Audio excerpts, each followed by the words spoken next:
Mungkin sama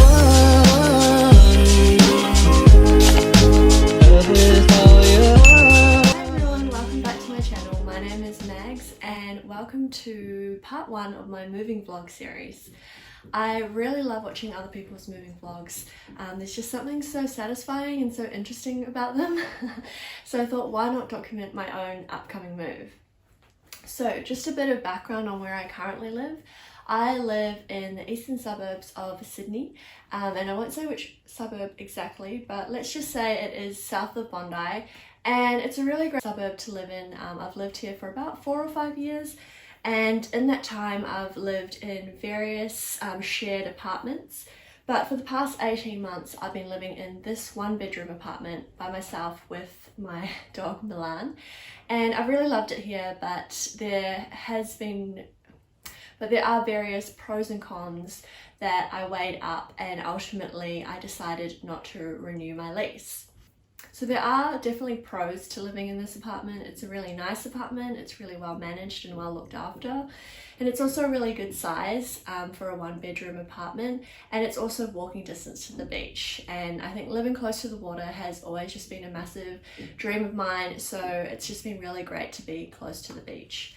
That being said, the cons are that it is a ground level apartment, which means that it doesn't get any natural sunlight just the way that it's positioned, and it's like living in a concrete bunker essentially. I get like no phone service on my personal phone. My work phone, which is on a different network, is okay, but generally you get very patchy phone service. The workspace, so my desk is in the living area, and while that has been okay, I do feel that I've kind of outgrown the space a little bit just because I continue to work from home pretty much all the time. So it would be nice to just be able to clearly separate those two spaces, so separate my workspace from my living space.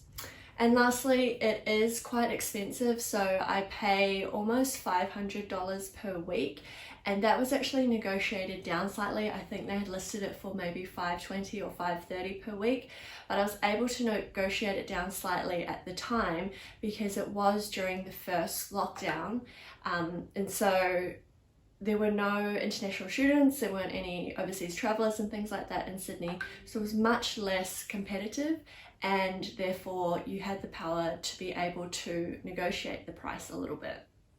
For reference, I have actually seen what they're listing the apartment for now, for once I move out, so the next tenants, and they had listed it for $550. So you can see that as the borders are starting to open up in Australia, there's going to be more people looking for rental apartments, and with the housing market the way that it is, with people not being able to afford to buy houses, they're obviously going to be looking to rent for longer as well. So again, it's going to be very competitive as it has been in the past, not during COVID, not like how it was during COVID, I should say. So it's going to be much more competitive, and it's going to really drive up the prices of rental apartments. So a big priority for me this year is to move into a 2-bedroom apartment and set up a home office space. And it became very clear that I wouldn't be able to afford an apartment in this suburb. So I started to look at surrounding suburbs, which are hopefully going to be a lot more affordable. But it does mean that it's not going to be walking distance to the beach, which is a really big decision. I know it sounds like first world pains, but being close to the beach is a really big part of my lifestyle. But it is a sacrifice that I'm willing to make just because I think I do want to save money. So I want 2 bedrooms, but also to save money. And I'm going to either save or invest that money that I would usually spend on rent. So that was a really big priority for me. And Milan. No. So when I was making a list of things that I was looking for in my next apartment, these are some of the things that I classified as must-haves. So it needed to be 2-bedroom because I obviously wanted a spare bedroom to set up as a home office. I wanted to spend less than $500, whether that was $20 less, $50 less, $100 less. I mean, ideally I want to spend less money so that I can save and invest the money that I usually spend on rent. But I also have to be quite realistic as well, especially as I said, it's so competitive in Sydney right now. You're not going to get like a super cheap, super affordable, super amazing apartment. It's just not, it's kind of a unicorn basically in Sydney at this point. It has to have a car space because parking in Sydney is just not it. And you don't want to be stressing every time you come home trying to find a car spot. And if it is a lock-up garage, it means that you get extra storage as well. Having floorboards or tiles is also really important because having Milan, like yes, he is potty trained, but at the same time, he still manages to drag various debris like all through the living room. So it's really a lot easier to maintain floorboards or tiles rather than carpet. It has to have a decent kitchen, and by decent I mean I'm not super fussy, but my current kitchen is very small, which means that it has no bench space. By the time you put the microwave and your various appliances on the benches, there's no bench space. So I've had to use one of those sort of portable kitchen islands. That's where I do all my prep and things like that. So I definitely want to move into a place that has a larger kitchen with more storage and more bench space. And lastly, it has to have an internal laundry. So a lot of apartments in Sydney either have the washing machine in the bathroom, which is totally fine. I think that's an efficient use of space. But as long as it's inside the apartment, whether it's in the bathroom or next to the kitchen or has like a separate little laundry room, which I think as long as it has the washing machine inside the apartment rather than in a shared area downstairs or even a shared area on the same floor, it's just so much easier to have the laundry or the washing machine inside the apartment. In terms of nice to haves, I would say aircon. I haven't lived in many places that have had aircon, so I know that I can survive without it, but it is definitely nice, especially in summer. In Sydney it does get quite muggy, so aircon would be a really great addition, but not a must-have. Another nice to have would be a dishwasher. Again, I know that I can survive with that one, but I'm someone who does a lot of meal prep and baking, and I also cook like breakfast, lunch and dinner because I'm working from home, so it would just be nice to have a dishwasher. But again, that is a nice to have and definitely not a must have. So I went to see a lot of places. I started looking from about 1 month out from when my lease at the current place ends, so it's quite early to start looking in a sense that a lot of these places are already vacant, so the landlord wants you to move in pretty much straight away. So it was a little bit early to start looking, but I wanted to give myself enough time so that I wasn't rushing and needing to settle for some place that I wasn't completely happy with. The first place that I looked at had a really nice kitchen. It was huge and it had a lot of cabinets and a lot of storage, which was amazing. But it was $480 and I didn't feel that it was necessarily worth that, just because the space itself, besides the kitchen, wasn't very well looked after. There'd be some repairs that needed to be made, as well as a fresh paint job, just the basics really. And I didn't feel that for $480 it was worth it. There's definitely a lot of work to be done on that particular apartment, so I didn't apply for that one.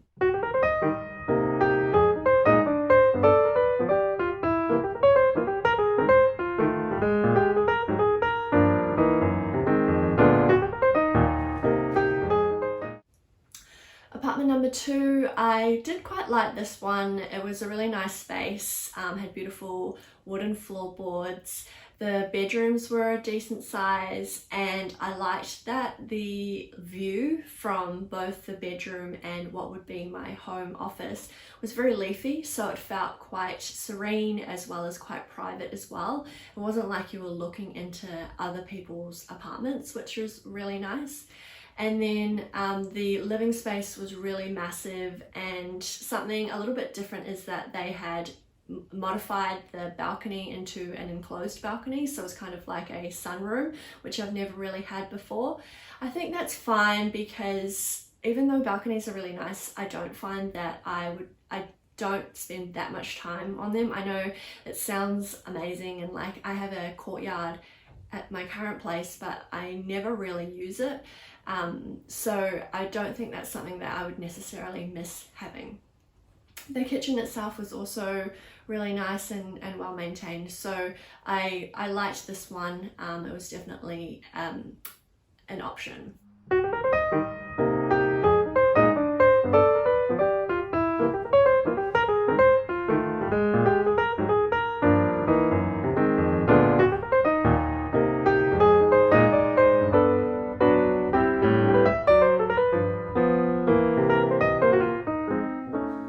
The third place was my absolute favorite. It was just beautiful and white, like very bright and well maintained. It just had a lot of natural sunlight. It was tiled with white tiles, so again, just really added to the brightness of the apartment. It had this little balcony with this cute little awning over it, and then the bathroom was quite modern, and the 2 bedrooms were quite well sized. The bedrooms had carpet on them, which was okay. I think that having carpet in the bedrooms is fine as long as the main living areas are tiled. I really like this place, and it had aircon, which was amazing, and it was a really good price. It was $430, which I feel like was such a good steal, and I applied for it straight away. The agent came back pretty quickly the next day asking for references and things like that. I had wanted to negotiate the price down just a little bit because it was the first place that I had applied for, and I was just getting a sense of like how competitive it was in Sydney. And the agent had said, you know, the other applicants are asking for the asking price, which is $430, and I know that the landlord won't have any flex in that area. So I said, yes, I'm willing to pay the asking price, but my move-in date is in about 2 or 3 weeks' time. So I know that it was between me and another applicant, and they ended up going with the other applicant. So I was pretty upset just because this place just felt so perfect, but at the same time I just know that the timing wasn't right, or you know, the landlord might have been looking for something else, but that's okay. I was pretty disappointed, but I kept looking. So I went to a few other places that I didn't even film or take photos of just because they were either just not right at all, or there were other people looking through the place at the time as well. So there was one place where the kitchen and the bathroom were being renovated at the time, so by the time I would move in it would be brand new, which sounds amazing, but unfortunately it was on the ground floor and it was right next to the main road, so I think noise would definitely be an issue, and again it was very dark. And I went to see another ground floor apartment. It had beautiful cabinetry in the kitchen, it was brand new, but again, it being on the ground floor, it was very dark, and also just no privacy at all. So again, just right on the main road, and your neighbours could see in because it was just so close to the front entrance as well.